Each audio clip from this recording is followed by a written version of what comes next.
What's going on, everybody, and welcome back to another episode of the Get Over Yourself podcast. As Nathan joined me here, our guest is Nathan Covey today. As he joined me here in the pre-studio while we were getting ready to record, I was reflecting for a minute, and I realized, wow, the podcast is coming up on 4 years, which is absolutely insane. For everyone who has been listening that entire time, thank you so much. This journey has been incredible. We have hopefully brought you some amazing conversations and interviews with amazing figures in entrepreneurship and business. Hopefully that's why you stuck around for so long. If you're a new listener, you've only found us in the past couple months, last year, really appreciate you sticking around. Today's guest is Nathan Covey, as I mentioned. He's a founder of 8 Years and graduated from BYU, Idaho in business management. And he's currently working on Harmony AI, an AI voice assistant for email and calendar management. In his free time, Nathan enjoys cooking, playing basketball, and watching movies with his family. Stick around for today's episode as we dive into Nathan's wild journey of finishing college as a founder and teaching himself how to go from a non-technical founder to technical. So with that being said, guys, let's jump into today's episode. Nathan, thanks for joining us, man. Excited for this one. Yeah, this is going to be fun. Thanks for having me. Yeah, it was funny, right? When we were in that pre-studio, you were mentioning you're at your in-laws' house, you got crazy kids running around and stuff. I think that's the heart of entrepreneurship right there is making time and kind of balancing the chaos that's around us for the present right now. So thank you for joining us, man. It really means a lot. Yeah, it's fun to be here. That's one of the challenges of being an entrepreneur when you don't have an office in the beginning and you're at home. You're surrounded by chaos a lot of times, but it's also kind of fun. So Yeah, it's that good balance where you get to be involved still, but you still got to dedicate the time to actually get yeah, things done, it's a balance for sure. So exactly. Nathan, I want to start off a little bit of background. Obviously, I gave the quick 20-second version of who you are and what your background is. I want to kind of start back when you were at BYU in Provo, and then kind of dive into why you ended up leaving school for a little bit. Tell us about your journey throughout college and kind of the situation that ended up happening that put a pause on school for a bit. Yeah, so I was a sophomore at BYU, and I was actually I had just gotten into the entrepreneurship program because BYU has like a dedicated program, and my roommate um was working on something really cool with his dad. They had basically they had a relationship with these researchers, these medical researchers that had developed an AI that could measure your mental health, your stress, your energy levels through the tones of your voice. So basically, you could get someone's voice recording and you could kind of measure their levels of stress. And so they invited me because I was like super into entrepreneurship and they saw me that I was just high agency, super proactive. And so they actually recruited me to build this startup with them. And so we started building an app called Happy Soul, which was, you just record your voice and it'd give you back your levels of stress. And it went really well. So I was still in school, but after about a year, of working on that and going to school, it did so well that there was a local company in Utah, another tech startup that wanted to acquire us. So after 1 year, we got acquired, and they really wanted our intellectual property, but they really loved our team as well. So it was a big move in that moment because I'm not one to just sell my vision easily to someone else, but it felt like the right move at the time. And I think that's one of the things about entrepreneurship is there's a lot of advice out there and a lot of rules, but you always have to, in the end, listen to your gut and follow like these feelings that you have in your heart. And that will usually take you in the right direction. So it felt like the right move. So we got acquired by this company. And that's when I had this dilemma.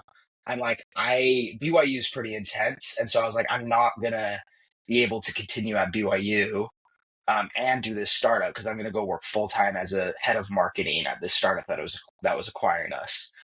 And so there was a pause for a minute where I like stopped going to school and I almost became. I think there's a common theme in entrepreneurship where they can sometimes have a negative connotation with higher education, where they're like, "Don't go to college; it's not worth it." So I kind of fell into that for a few months and I was like, maybe I'm not going to finish college. But yeah, anyways, that was like a big dilemma. Um I'm not sure if you want me to keep going.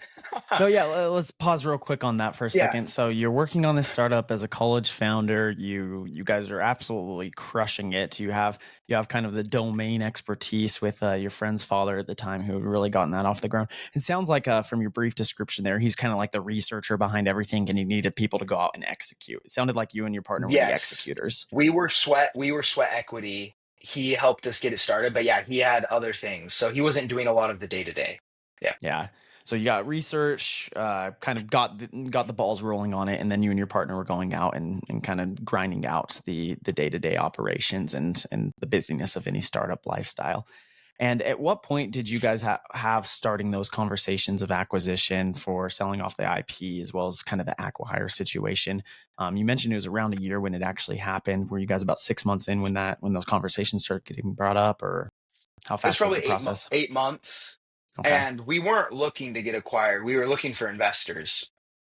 Um, and then we just met with a potential investor. And he's like, "I don't want to invest in you. I want to buy you." So that was kind of fun. Probably a cool conversation for two college founders at the time, getting all excited about everything and thinking, "Wow, we could have our first exit while in school." Yeah. That pretty awesome operation. But then, as you've told me before, it didn't work out to kind of exactly what you guys were hoping for. The company eventually, um, you guys stopped working there and it went under. Can you talk about that a little bit and what lessons were learned after the fact? Because it's really hard to sell your baby, especially when the baby's not even fully grown yet. Yeah. But at the same time, then when it doesn't work out, it definitely is a gut punch. Yeah. I mean, 90% of startups fail. Is that what they say? And it's very true. Yeah, there's a lot of lessons in why we failed. I'd say the number one thing we did wrong, because so this health tech startup is called Galvin. Technically they're like still alive, but it's pretty much dead. But the main mistake we made is we hired too many people before product market fit. And so we kind of burned our run rate and we didn't have the product to kind of keep it going. So that was over a lesson there. So I was there 2 years. And I did decide after a few months of working at Galvin, I was like, I actually want to go uh, back to school, not back to BYU, but I think a lot of people always think about their choices in this or that. That there's only two options, but I always believe there's a third alternative with everything. And so I was like, what's the third alternative here? It's not I graduate or I don't. And I don't do my startup if I graduate. And so I actually figured out BYU Idaho online is really easy to transfer to and it's super flexible and I could just do it at night. So I actually transferred to that. And during those 2 years while I was at Galvin, I just did school at night. But it was at a really slow pace. But anyways, yeah, so that was a fun 2 years. Oh, absolutely. So you go after companies acquired, you go work for Galvin for a little bit. You guys didn't have full product market fit. You're hiring too quickly. What was your specific role after you were acquired as well? What were you in charge of? I was the VP of marketing, so I was in charge of all the marketing. Okay. So you're running marketing, all the operations that come with it. And at what point did you kind of realize, all right, this ship isn't steering or selling in the right direction, and maybe it's time to start kind of exploring my options again? Yeah, it was about 2 years. So we got acquired fall 2021, and this was like summer 2023 Okay. that I started to realize I'm like, I don't think this is going to work out, and I should be doing something else with my time. That makes sense. And after you fully dedicated yourself back to school and kind of balancing the startup life, that's kind of when you started realizing, all right, maybe I want to continue in this path of entrepreneurship, which I'll dive into here in just a second. But I think I want to go and work on some different terms. And that's when you started teaching yourself how to become technical, which we'll dive into here in just a few minutes. Real quick though, it's funny. I keep using this word entrepreneur and entrepreneurship, and it's something that you don't actually resonate with a ton. I want to hear your background on why you don't like those terms very much and what you prefer. Well, this is actually just new in the last few weeks, but and so I still like I think even 5 minutes ago I was saying entrepreneurship or whatever. It's just Elon Musk. If you ever Ooh. like when people ask him about if he's an entrepreneur, he never describes himself as that. He'll say, I'm an engineer, I'm a builder, I'm a scientist. I think it's a better way to describe yourself because I think entrepreneurship is kind of vague. But if you think of like builder or engineer, it's like you're trying to solve problems and you're trying to create something. And so I like I don't know, I like that branding a lot more, and I like that thought experiment a lot more of calling that. And so, especially once I've become technical, I kind of am like, no, I want to call myself an engineer. I want to call myself a builder because that's what I really feel like I am at the end of the day. So Yeah. it's not bad to say entrepreneurship, but I think words matter. And when I tell myself I'm an engineer, I think it changes the vibes a little bit. It does, yeah, and to have credit on what you're saying, I think no matter what category you're throwing yourself into, that, like you mentioned, words do matter. And so, if you Okay. have entrepreneur, not that it's a negative connotation, but nowadays No. it is becoming more of a buzz word. A Yeah. lot of people want to go and use that term. I'm an entrepreneur, but what does that really mean at heart? Does that mean you're just somebody who Yeah. can't land a job, and so you're going to claim on social media that you're Yeah. building something, or are you actually, like you said, a builder, an architect, somebody who's going and solving real world problems? Yep. So I don't think that's a bad thing whatsoever. But give us your background when you were growing up. You mentioned this to me the other day when we were chatting, getting ready for today's episode. You didn't really have anyone in your family or in your close circle who was technically speaking an engineer at heart. And you realize later in life, in the past couple of years, that your brain always kind of worked that way. You just didn't have any mentors who kind of pushed you towards that. How and when did you start realizing that you wanted to take on more of the engineering type tasks? And why do you think that was a struggle growing up, that you didn't have anyone who was kind of leaning or pushing you towards that? Yeah. So when I was little, I actually didn't play with normal toys. I was playing with like my parents would give me like circuit boards and like old gadgets and computers because I found it way more interesting. They actually called me Gadget Man. So it's interesting, like my natural tendencies when I was just like a toddler were very accurate to who I was. And then as I got older, I it just matters a lot. There's always that argument of nurture versus nature, and how it affects people that are raised. But definitely with the interests you pursue and the career you pursue, your friends and family have a huge influence on you. And my family's amazing. So I grew up in the Covey family of Utah that people know. Stephen R. Covey's my grandfather who wrote The 7 Habits of Highly Effective People. And my family's amazing, but we're all business and leadership and like communication and all these skills. I do not know one engineer that ever came out of my family. Like no one in my family like knows how to fix anything, knows how to like code anything. On And paper, so, they can guide somebody to go and fix the issue, but they can't get yes, in the weeds and actually fix it. Yeah. no, They'll exactly. coach And you towards so, it. They'll coach you towards it. yeah. And so it's interesting. Like I was Gadget Man when I was little, but then I kind of just broke away from that and got into other things.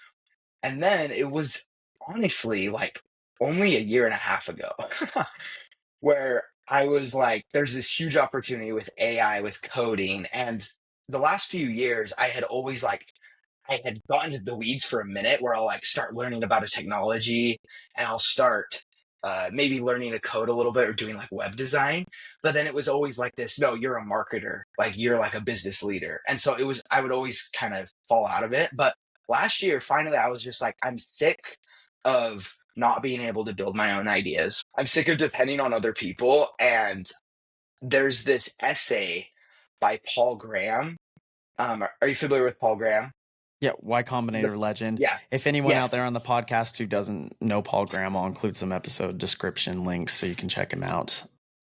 Anyways, I don't remember the exact essay, but he said something that like I'll never forget. He said, so many solutions and ideas come when you feel the resistance of the medium. He said those words, resistance of the medium. And it's like when an artist feels what the paint feels like and knows the restraints of that and knows what type of paper and what is possible with that canvas, it opens up so many other ideas. So if you're not a practitioner yourself, if you don't actually know the medium intimately, it restricts your ability to come up with ideas and creative solutions. And I once I read that, I was like, okay, I need to get into this. So I started learning how to code last year. And after only 3 months, I like felt it. I was like, I have so many more ideas that I never even thought were possible. And it's been amazing. Like I honestly feel liberated. So I'm still early in the process. Like I'm not an expert by any means now, but I can actually like have an idea and then go and execute it and build it myself now. So it's pretty amazing. So let's dive into that, and we'll come back to kind of some of the life lessons you learned from your family as well. Just a historic book. I remember reading that probably when I was a senior in high school, and life-changing book that your grandpa wrote there. So definitely want to hit on that and not let that pass. But while we're diving here into the technical weeds of learning literally how to be technical, I felt that on a personal level. So growing up, I had a similar background. I had always had like a somewhat of an interest. Like back in high school, I remember I would take my computer classes. I was in computer science, and I always had a base understanding, but there was always those kids who, naturally they could have like never actually picked up a keyboard in their life. Yeah, you put them in one's computer science class and their brain was already ticking 20 miles an Yeah. hour faster than me. And so I wouldn't say I was always like you were a gadget man growing up, but I have felt the need over the past few years to go into the weeds and become more technical myself. And it's a journey that I'm in the middle of. And kind of like you're probably even farther along, having dedicated more time in the past year on it than I even am. But it's really impressive to sit back and look at yourself in the mirror and say, I could be a really good leader in these areas and really hone in my skills, which I mean, to each their own. There's the funny saying. I told you this the other day when we were talking, Nathan. It's I feel like in a lot of categories in life, we could be the master of our trade, or we can be the jack who has little bits and pieces. But at the end of the day, I think a good leader, and I'd be curious your perspective on this, a good leader can go in and maybe, yes, maybe they're not the best salesman on earth. Maybe they're not the best technical lead on earth. Maybe they're not the best customer success manager, fit whatever category you want to throw it into. But if they can have really good understandings of each individual role, that's what's going to make the difference inside of a coherent organization and make that company hopefully succeed even more so. Would be curious your Yeah, perspective on it. yeah. I mean, you have to have some hard skills, I think. Like even if you're going back to my family, like who is these business leadership skills, they were like they're great writers. Like, and they wrote really good books. Like they knew how to do something. And I really think it's important to have hard skills. You earn respect of other people. And then you also know what standard to hold them to. And that's like the other thing with coding over the last year and a half. Before, I had no idea what was a good software engineer and what wasn't. And that's hard when you're a founder because when you're hiring, you're like, how do you know if they're good or not? I have like a way better gauge now. And I'm not an expert by any means, but it's like when you learn a new language. I'm not sure if you ever do you just speak English or do you know another language? Yeah, so for anyone out there listening who hasn't been a long time listener, I served an LDS mission in Brazil, so I learned Portuguese, and then I'm also decent in Spanish. I'm assuming you speak another language yourself with Yeah, this so I example you're served an going off of. LDS mission in Argentina. So I learned Spanish. After 6 months, you're not of learning a new language. You're not an expert by any means, but you start. One thing I started to realize, I could understand people's accents. I could be like, you're from Venezuela, you're from Paraguay, you're from Uruguay, right? And I wasn't an expert, but I started to like notice things and kind of I had a lot better gauge of, oh, that person speaks well. That person doesn't speak well. And I wasn't an expert. So you do not need to be an expert to have good taste and a good recognition of who's good and who's not. And so yeah, I think it's been really interesting learning that over the last year and a half. I like the example you just gave of the languages, because one thing that I had to experience myself when I was learning the language of Portuguese. For anyone out there who's listening who's not LDS, kind of the general framework of an LDS mission is for the first like 6-ish weeks. If you're going to a foreign country learning a different language, you're in what's called the Missionary Training Center, the MTC. You go there to not only learn like gospel principles, how to serve more like Christ, understand your scriptures, good principles like that. But I mean, the actual functionality, if you're going to serve in a country that you don't speak the language, you have to go and learn the language. And I found myself so frustrated. This is funny because this is my journey of entrepreneurship. I'm like, if I sit down in a classroom and a teacher is just getting up there and presenting, I just lose focus. I can't focus like that. I have to be like hands-on in the field. And so when I was at the MTC, I just remember I was so frustrated trying to learn the language of Portuguese. Obviously there's the grammar rules and the practice, and I'm like, this is just not how I learn whatsoever. And I felt so far behind. In the MTC, they usually put you in a group of maybe like 8 to 12 other missionaries where you kind of go to classes with each other, you become friends with them. It's like your learning cohort is what we'll call it. And I remember I felt like I was like one of the last in the class to understand any of the language. I felt like I was so far behind. And then once I actually got out on the field, I'm like, this is my kind of learning right here. I had to actually get my hands in the weeds and start speaking and failing and not understanding. And that's where I really started to learn. Yeah, that's a good analogy. It goes with learning to code too. So when I first started, I started with a thing called the Odin Project, which is you might be familiar, Oh, yeah. but it's basically for those listening, it's like a crash course on software engineering, and it's free and it's open source. I actually do recommend it; it's pretty good. But it was interesting. I think I spent a little too much time watching tutorials. There's this phrase that people say they call it tutorial hell. It's because you're just watching tutorials indefinitely and you never actually build anything. Definitely getting your hands dirty and building is the best way to learn. I Absolutely. I I could not I agree I, more. I probably spent like a month and a half trying to like learn the fundamentals and do tutorials. I wish I would have spent like 3 weeks or 2 weeks and then just started building. Because the minute I started building, I feel like that's when my learning accelerated. Absolutely. If it's the same with if you only go and listen to podcasts or read your books and then never go out and execute, it's the exact Yeah, same yeah, principle. So, exactly. what was the best tools? So you mentioned Odin Project. There's a couple others I've been personally using over the past year or so to get more well acquainted. What are some other resources that you might recommend for somebody who's in your situation trying to learn these hard skills of software engineering? Yeah, so like I said, you got to build stuff. So Cursor is a very popular code editor that has AI in it. And it can be really good, but I would try to use it responsibly in that don't just blindly accept because you'll ask it like, hey, build this thing, and it'll say like, hey, do you want these changes? It's really easy to just like blindly accept everything, and I think that's okay in some circumstances, but I would really try to read the code and like understand it, and it takes discipline to actually learn it in today's So day and much, age with so much. AI. It takes a lot of discipline, but yeah, I think Cursor is super helpful to the important thing. The thing I love about Cursor is because you can build fast, it keeps you excited, so it keeps you learning about it, right? But yeah, I would make sure you read the code. The best resource in my opinion is official documentation from companies. Like actually read the documentation. If you're using, for example, a popular web framework is Next.js. Instead of just asking like Cursor to just like build me something in Next.js, like go read the documentation and like try to like understand what it's capable of.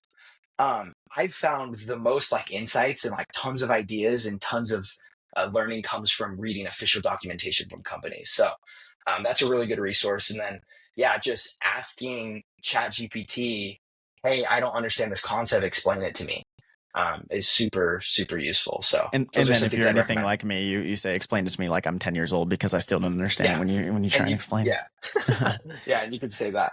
Yeah, no, I am in full agreement with all of that. The tool that I like using for AI coding and vibe coding is the fun terms that people call it these days. I use one called Bolt. It's kind of like Replit or Lovable or Oh, anything. nice. And yeah, you do really have to be careful because it's very easy to go through and say, "Yep, I approve that next step. Here's what I want next," and you just press approve, and then at the end of it, you don't even recognize anything that it's actually Yeah. producing, and it's not even close to what you want. So the Yeah. one caveat to if you're diving in, it's almost you want to use it as a tool, but don't use it as a crutch that's going to help you actually pass the finish line. Just solely relying on it, use it as a tool rather than anything else.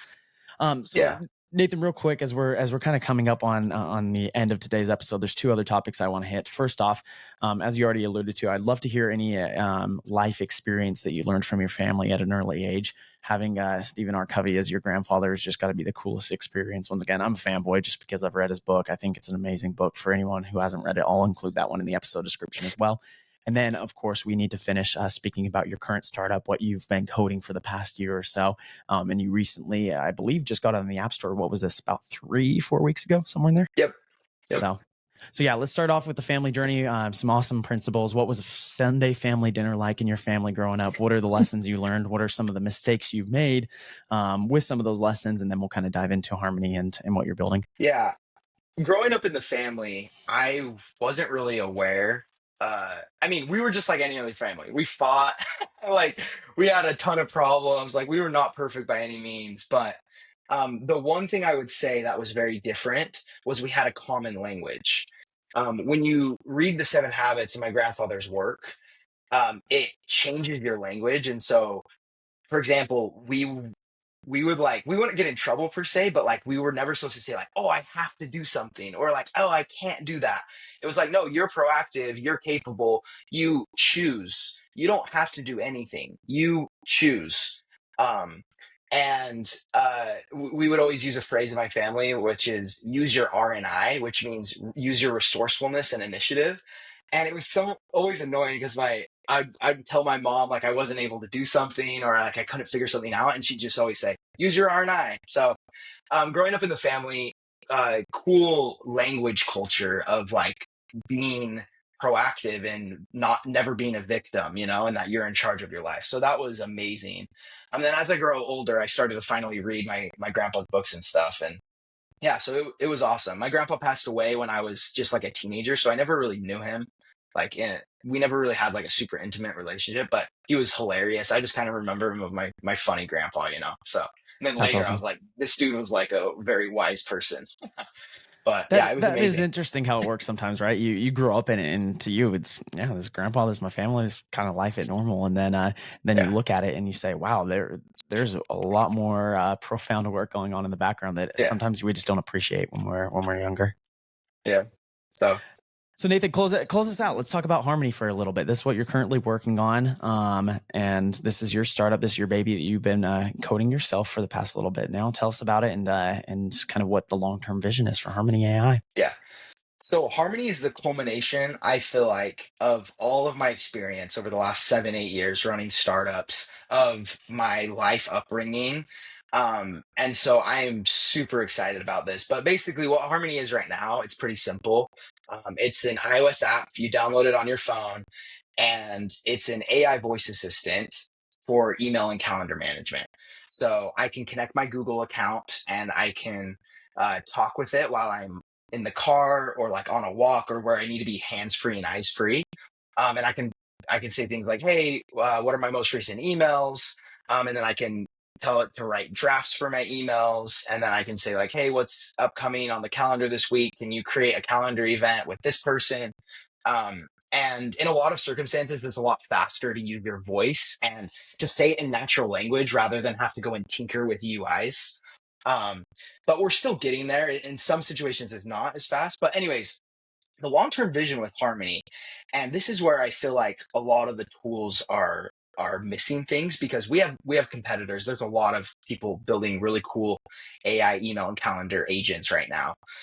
Is I want ours to understand your life roles, your goals, and your mission in life. And I just think that's way more valuable if the assistant knows your intentions and like what you want to do, because then it can help nudge you to have a sense of priority in your life.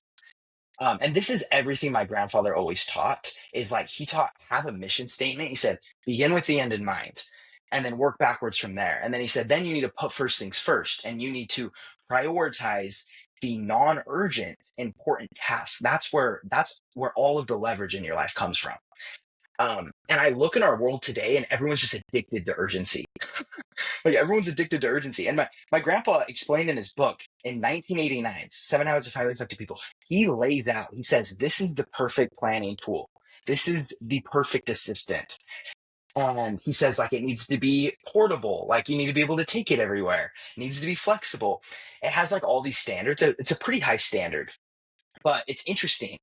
I don't think since then, today is the first time we're building that tool that he described as finally possible, because it's finally practical because AI can help you organize everything really Mm-hmm. quickly. And I think with paper and pen before it wasn't. But yeah, anyways, I envision a day that you open the Harmony Assistant and it says, hey, let's help plan your week.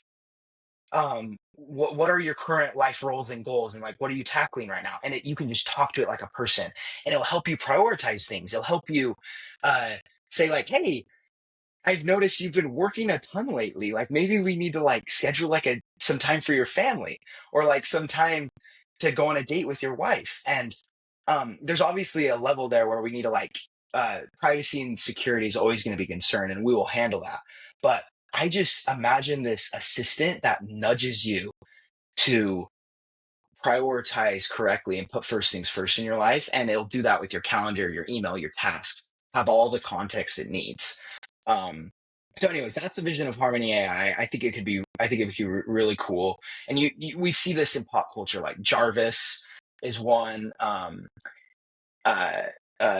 there's that movie called Her or whatever, which is like an extreme example. He gets like too emotional tied, and we see a lot of these things. But yeah, I think at the end of the day, if your assistant the better it knows you, then the better it can help you. Mhm. So that's kind of like our thing. I see the complete value in it. Sometimes, and not to out myself too much here. Sometimes when I'm just like driving home from work or something, and I need like a conversation, I'm like, all right, I got some stuff on my mind. Um, First and foremost, I think everyone's answer should always go to prayer towards God and ask Him His opinion first. But sometimes when I'm Yeah. just like chatting back and forth ideas, and I just want to pick my brain out there, I go and I hop into ChatGPT or other models, and I turn on the voice mode and I just start talking and just get out my thoughts and stuff. The issue with every single one of those models, though, is it doesn't know my end intentions. It kind of just, I'll say, all right, I really need some recommendations on dinner. It's not going to ask me the questions like, okay, what are you feeling? What are you allergic to? It's not going to go that in depth. It'll be like, all right, here's the nearest restaurants to you. Awesome. But if you can describe and actually build the harmony that you just described here, build that out in the form of like, all right, Brandon, yeah, let's get your calendar organized. Let's make sure you have your meetings set up correctly. Your inbox is a little full, so let me help manage that a little bit for you. Also, by the way, I've noticed that this one I always joke with my wife right now. Whenever I get home late, a lot of times like today, I will eat out all 3 meals on the road today. So I got McDonald's for breakfast. I'm going out to lunch in a couple minutes with someone, and then I'm meeting up for I have another meeting tonight for dinner, and so that's kind of my ongoing joke with her is, man, if I could just have something that was always going to be like a fresh home cooked meal and know that, and that's kind of our ongoing joke. So if Harmony could dive in there and be like, all right, Brandon, I've noticed that you've eaten McDonald's 7 times this week. Maybe it's time to go eat a home cooked meal. Oh, I would just love that. So, anyways, Yeah. Nathan, it is funny of a joke that is. What you're building is really incredible, and I applaud you. It is hard to be a founder. You know that from your first round. You know that switching into more of the technical role right now, it is very hard. So anyone who has the courage to put your foot forward and actually start building is somebody I applaud, and hopefully everyone else does as well. How can we support you Thank in your you. journey, Nathan? Oh, go download Harmony. We have a free trial, so if you could try it out, it's on the App Store. If you just search Harmony AI, it should come up first. Yeah, download it, leave a review, send feedback. It's like I said, it's really simple right now. It's not quite that vision I explained, but I think we're gonna get there. The technology's here, so now we just need to give it the right paradigm. Just App Store right now for only Apple products or any other Yeah, marketplace? yeah. Okay, We're just trying to nail iOS first, and then we'll go to perfect. the other ones. Perfect. Yeah. So I'll include that as well in the episode description. Plenty of links that are going to be inside there from today's conversation. So make sure once again to go to the episode description to see any of that. Likewise, if you want to connect with Nathan on LinkedIn or any other locations to go see his content, I'll include that in the episode description as well. Nathan, final question for you as we close out today's episode. I started the Get Over Yourself podcast, as I mentioned at the beginning of this episode, almost 4 years ago now, which is just absolutely absurd in my opinion. As I look back on some of the guests I've had, the journey that I've gone through, the life changes that I personally have had while this podcast has been going is quite crazy to think. I started it with a pretty simple goal in mind. How can we make sure that people kind of prioritize less of themselves when they become quote unquote successful, or even when they're on their journey to that quote unquote success? They learn to get over themselves and actually put other people kind of at the forefront to make sure that others are taken care of as well. What does the term get over yourself mean to you? And how do you think you could apply it both in your current journey building Harmony as well as when Harmony becomes the next $1 billion company? Yeah, I hope it does. I think my view on this is give even when you don't have anything to give. Because I think when people get wealthy, it usually just exaggerates who they already are. And so I think a lot of times someone will become successful, and if they don't have the right heart, then it will usually just exacerbate that on a higher level. But I think if right now today, like my wife and I, we're still like like founders, like trying to get by. Like we haven't made it yet.